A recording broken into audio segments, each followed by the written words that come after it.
macam cikgu cakap tadi. Hai, Assalamualaikum. Selamat sejahtera. Terima kasih lagi bersama dengan Cikgu Aisyah Channel. Okey, sebelum kita nak mula ni, nak tanya, korang dah tengok tak video part 1, bab 11, isometri, transformasi isometri? Kalau belum tengok, pergi tengok dulu sebab nak faham apa maksud transformasi. Nanti confuse. Transformers ke transformasi ni? Pergi tengok dulu.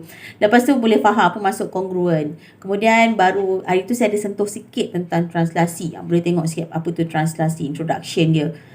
Jadi video kali ni kita nak tengok apa maksud translasi dan contoh-contoh soalan sikit-sikit secara ringkas berkenaan dengan tajuk bab 11 tingkatan 2. Jom kita tengok.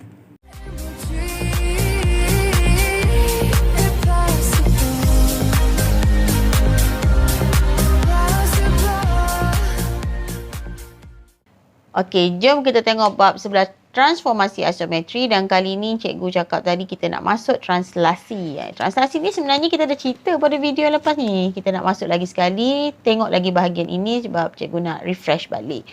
Supaya tak tertinggal. Tapi minta juga macam cikgu cakap tadi, minta pergi tengok balik video yang sebelum ni supaya lebih faham. Translasi ni cikgu dah cerita hari tu dalam video yang lepas, dia melibatkan bentuk, saiz dan orientasi bagi objek dan image adalah sama. Jadi sekarang kita nak cerita pasal vektor translasi. Dan sebelum masuk vektor translasi, cikgu nak cakap lah, yang ini kita panggil dia sebagai transformasi translasi. Yang mana dia ada bentuk, saiz yang bentuk sama, saiz sama, orientasi sama. Tapi yang ini kita akan panggil dia sebagai bukan translasi sebab dia bentuk sama, saiz sama tapi orientasi dia tak sama. Jadi dia bukan translasi. Jadi jom kita nak tengok bahagian vektor translasi. Jadi vektor translasi ni cara nak menulisnya, kita ada bahagian A dan bahagian B. Bahagian A ni sebenarnya dia mewakili paksi X dan B ni pula mewakili paksi Y. Apa X dengan Y ni? Kalau kamu masih ingat tajuk koordinat kan? Kamu akan belajar kat sini adalah Y, paksi Y, kat sini ada X. Bila kita tengok pergerakan objek tu, dia akan bergerak ke kiri atau ke kanan. Yang itu dia tengok pada A kamu ni lah. Kalau dia gerak ke kanan, maka nilai dia kita panggil dia nilai positif. Ke kiri nilainya kita panggil dia gerak ke kiri, nilainya negatif. Manakala yang B tu pula, nilai positif dia gerak ke atas, nilai negatif dia gerak ke bawah. Atas ke bawah kita tengok paksi Y. That's why kat sini saya cakap yang B ni mewakili paksi Y, yang A ini mewakili paksi X. Kalau tak faham, boleh kita tengok yang ini dulu. Dalam rajah berikut, Q, ialah image bagi Q. Q, ni maksudnya image lah. Di bawah satu translasi. Nyatakan translasi itu. Nyatakan translasi itu maksud dia suruh kita nyatakan vektor translasi tersebut apa. Jadi sini adalah objek. Sini kamu punya image. Macam mana kita nak tulis dia punya AB tu? Kat sini A kita. Kat sini B ni. Macam mana? Jadi kita ambil daripada objek ni. Ini jangan tengok dulu. Ini jangan tengok. Ini saya tutup. Ini jangan tengok dulu. Okay. Daripada ini adalah objek kamu. Dan sesuatu telah berlaku. Dia telah berpindah ke sini. Image-nya. Jadi kita nak tahu apakah vektor pergerakannya. First kali kita pilih mana-mana bucu daripada objek tu. Q ni kita ikutkan kita ada berapa bucu? 3 bucu. Jadi kita nak pakai bucu mana? Saya nak pakai bucu ni. Saya dah tulis siap-siap dah ni. Jadi bucu ni kita gerakkan dia A. A ni mewakili paksi X lah. Maksudnya dia gerak ke kiri ataupun ke kanan. Jadi yang ni saya nak gerak dia ke kanan sebab nampaknya image kamu ni duduk belah kanan. Dia berpindah daripada sini pindah ke kanan. Jadi kita gerak 1, 2, 3, 4, 5. Dia gerak ke kanan 5. Jadi A saya tu adalah 5. 5 positif tau sebab dia gerak ke kanan nilainya positif. Jadi saya tulis 5 sahaja. Kemudian saya tengok dia bukan duduk sini. Dia turun bawah lagi. Dia turun bawah, jadi berapa kali dia turun bawah? 1 unit lah, 1 kotak kan? 1 unit. Maka dia turun 1 unit. Bila dia turun 1 unit, maka dia turun ke bawah, dia jadi negatif 1. Maksudnya dia gerak kiri kanan, kita tulis belah atas. Atas bawah dia gerak tu, kita tulis belah bawah. Jadi dia punya vektor translasinya adalah 5 negatif 1. Inilah dia punya jawapan. Senang je. Yang ni kamu kena tahu yang A ni mewakili paksi X, B ni mewakili paksi Y. Yang A ni bergerak kiri atau kanan. Kau tengoklah dia gerak ke mana. Daripada objek tu dia ke image tu kiri, kanan, dia gerak ke arah mana. Yang B tu pula ialah bergerak atas atau bawah. Kalau atas tu positif, bawah tu negatif, kiri tu negatif, kanan tu positif. Jadi dalam kes ni, translasi kamu, vektor translasi kamu adalah 5 negatif 1. Okey? Kiranya bilangan kotak saja. Senang. Kira bilangan kotak saja. Jom kita lihat contoh soalan yang seterusnya. Baiklah, soalan ini dia tulis lukis image bagi rajah A atau titik A di bawah translasi yang dinyatakan iaitu 4, 2. Okey. Jadi 4, 2 ni bagi rajah A. Rajah A ni objek kita lah.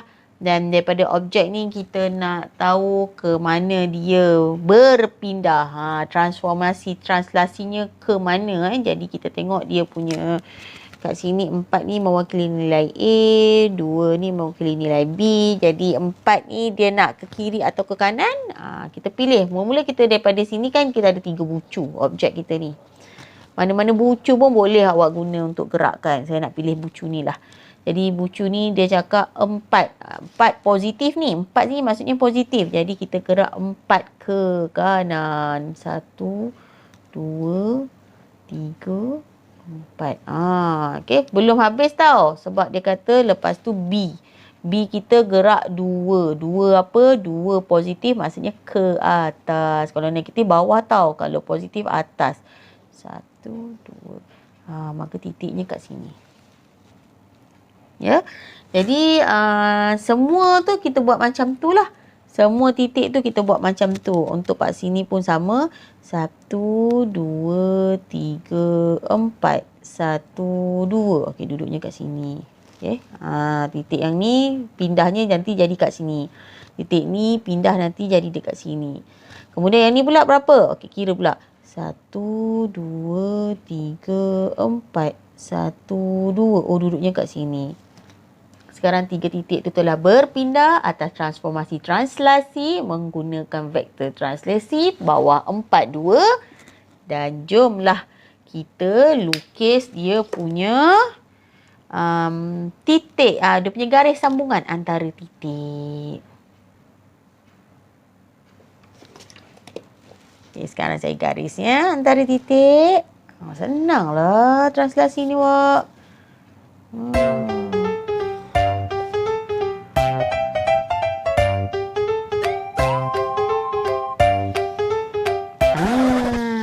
Jadi ini adalah image. Koma kat atas tu. Bagi rajah A ataupun titik pada A tu. Senang kan? Ingatlah yang A tu, yang belah atas tu, vektor dia tu, yang belah sini, A ni sama ada dia gerak kiri kanan. Kalau kat sini positif, teruskan kanan lah kan. Kalau negatif nanti kena gerak kiri. Yang 2 ni senang juga. Yang 2 ni kamu dia gerak atas ataupun bawah. 2 ni positif. Jadi dia gerak ke atas. Semua titik kamu buat tau. Lepas kamu buat untuk semua titik. Kalau kat sini ada 3 titik. Jadi buat untuk 3 titik tu. Supaya kamu nampak lah dia punya sambungan bentuk tu. Kalau kamu buat satu, takut kamu tak boleh nak lukis kedudukan image, bukan objek, image. Jadi kalau buat untuk setiap titik, kita tinggal sambungkan saja dia punya garis antara titik tu. Jadi siaplah image bagi rajah A. Baiklah, jom kita tengok soalan yang terakhir.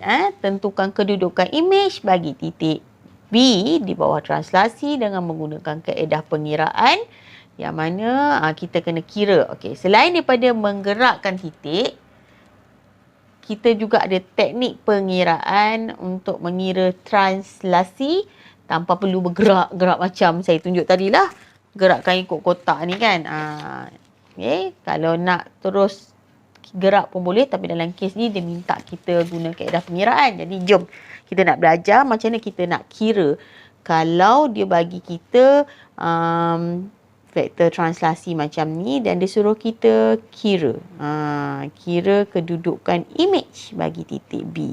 Okey, bagi yang ini pula kedudukan image saya dah tulis siap-siap. Tapi macam ni saya dapat ni, ni saya nak tunjuk dan cara nak kira kaedah mendapat image dengan kaedah pengiraan. Jadi kalau kita dah tahu koordinat dia, kita nak tahu koordinat image bagi B ni, caranya kita hanya perlu tambah. Tambah macam mana? Okey, first kita cari, kita tengok objek. Objek kita kat sini tau, ni image tau. Yang ni yang jawapan dia. Okey, ni kita punya objeknya. Objek ni adalah 42. Jadi kalau kita nak tahu image bagi B, 4 ni kamu tambah dengan ni, negatif 7 kat atas ni. Dengan A tau. Dengan ni, dengan A kamu. Saya tulislah A kat sini. Okey, yang lagi satu, koma ya. 2 ni kamu tambah dengan B. Jadi kamu akan dapat koordinat. Jom kita tunjuk jalan kerja. Senang je ni. 4 tambah negatif 7. Satu lagi 2 tambah negatif 4. Jadi kamu akan dapat berapa? 4 tolak 7. Kita dapat negatif 3. Lagi satu 2 tolak 2 tambah negatif 4. Maksudnya 2 tolak 4 lah kan. Dapat negatif 2. Itu sebab saya dapat saya punya image B saya pada koordinat negatif 3, negatif 2. Ini kalau kita guna kaedah pengiraan. Kalau tak nak guna kaedah pengiraan, nak guna kaedah gerak-gerak pun boleh. Kaedah yang pergerakan macam tadi kan, kaedah conteng tu. Jadi dia kata sini negatif 7. Negatif 7 ni maksudnya gerak ke kiri lah. Ini kaedah yang kedua tau. Ini kaedah pertama saya ajar. Kaedah kedua ni yang saya nak conteng ni. Kaedah pergerakan dia. Kaedah kedua. Ini saya nak ajar ni. Yang ni kat soalan suruh kira. Sekarang tunjuk cara kira. Dah tahu dah. Tambah ni. Tambah ni. Tambah tengah-tengah ni. Yang ni kaedah bergerak macam tadilah. Gerak negatif 7. 1, 2, 3, 4, 5, 6, 7. Gerak kat sini. Titik kamu. Dan nanti tengok yang bawah ni pula. Kita apa? Negatif 4. Kena turun bawah. Part CY kamu kena turun bawah. Banyak mana? 4. Negatif 4. 4 lah turun bawah. 1, 2, 3, 4. Tu dia. Sama juga. Kenapa tak buat cara lukis cikgu? Lagi senang daripada tambah ni. Leceh pula. Confuse. Tak apalah sebab soalan minta kaedah pengiraan. Saya tunjuk kaedah pengiraan. Maksudnya ada dua lah. Aku perhatilah soalan tu nak macam mana. Kalau kaedah pengiraan, pakai kaedah yang tambah ni. Kalau kaedah, dia tak cakap kaedah apa, dia suruh tentukan saja. Kamu boleh conteng terus pada Stata Chartest ataupun pada grid kamu tu untuk dapatkan bacaan bagi kedudukan image menggunakan vektor translasi. Habislah tajuk translasi. Senang tajuk translasi ni. Tak susah mana pun. Rasanya sampai sini dulu bahagian translasi. Cikgu dah terang seringkas yang mungkin untuk bahagian transformasi translasi. Ikutkan kita ada lagi dua. Kita ada putaran. Satu lagi kita ada